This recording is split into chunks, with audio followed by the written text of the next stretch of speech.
Et salut à tous et à toutes. Aujourd'hui, petite vidéo sur le thread Reddit Let's Not Meet. Alors, Let's Not Meet, c'est quoi? Eh bien, Let's Not Meet, c'est un thread Reddit où les gens peuvent partager des histoires paranormales ou juste flippantes qui sont censées avoir vraiment vécu. Alors, qui sont censées être des histoires vraies, en fait. Voilà. Cette histoire se nomme donc La visite d'un inconnu. Cette histoire n'est pas sur la durée et m'est arrivée il y a maintenant 2 ans. Posons le contexte. J'avais 17 ans à ce moment. Je vivais avec mes parents et ma sœur dans un petit village en campagne. Notre maison est sur 2 étages. Mes parents dorment en premier et moi et ma sœur avons nos chambres à l'étage. Ma chambre a une fenêtre donnant sur la terrasse de la maison et notre jardin. Enfin, la porte d'entrée se trouvant sous la terrasse est munie d'un détecteur de mouvement qui déclenche alors une grande lumière dès que quelqu'un s'en approche. Un samedi comme un autre, je passais une soirée tranquille à jouer avec des amis en vocal, casque sur les oreilles. Ma fenêtre était ouverte, l'été approchait, et les nuits commençaient alors à être plus chaudes. Il devait être aux alentours de 23 heures. Mes parents étaient descendus se coucher, et ma sœur enfermée dans sa chambre aussi. Clic. Le bruit du détecteur est léger, mais la lumière ne se rate pas. Je me lève de ma chaise pour regarder par la fenêtre, pas inquiet pour un sou. Nous avons un chat. Il arrivait qu'en voulant rentrer le soir, il active le détecteur. Et alors je descendais pour lui ouvrir. Seulement cette fois-là, pas de chat. Mais une ombre projetée sur la pelouse du jardin, qui se révèle être celle d'une personne. Celle-ci était sous la terrasse, impossible de voir l'individu.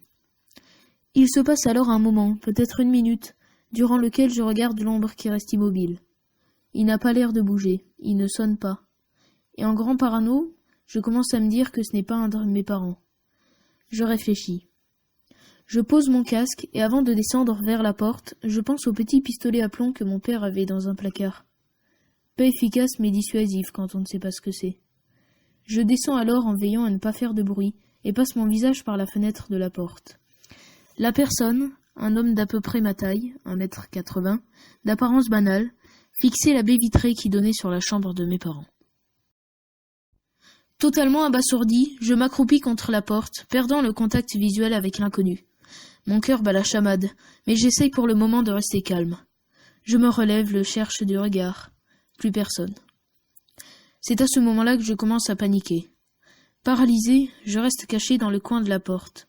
J'en viens à espérer le revoir, tellement j'étais apeuré à l'idée qu'il se soit volatilisé comme ça.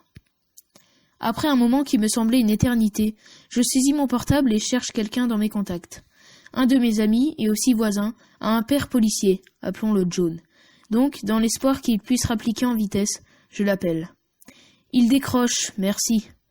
Je lui explique la situation et je pense que mes mots confus et mon intonation ont dû le convaincre, et quelque temps plus tard, j'entends la voix de John.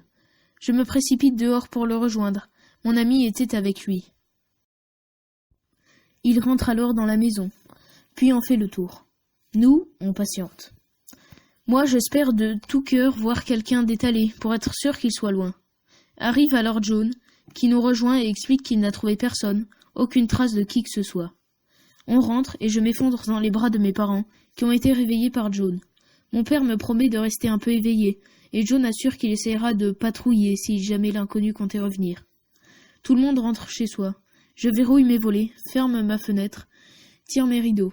Je décide de retourner jouer pour essayer de me détendre. Je n'arriverai pas à dormir de toute façon. Mes amis, que j'avais laissés sans même prendre le temps de leur expliquer ou de couper mon micro, me demandent. « Il s'est passé un truc, mec ?»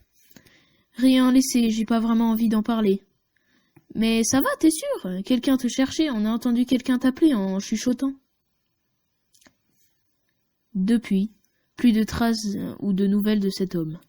Quelques mois plus tard, un groupe de 3 personnes ont été pris en train d'essayer de s'infiltrer dans une autre maison pas loin. Peut-être était-ce eux, en tout cas je l'espère. Je n'habite plus chez mes parents et maintenant ça m'a l'air loin, mais je ne me sens plus vraiment à l'aise quand je reviens à la maison.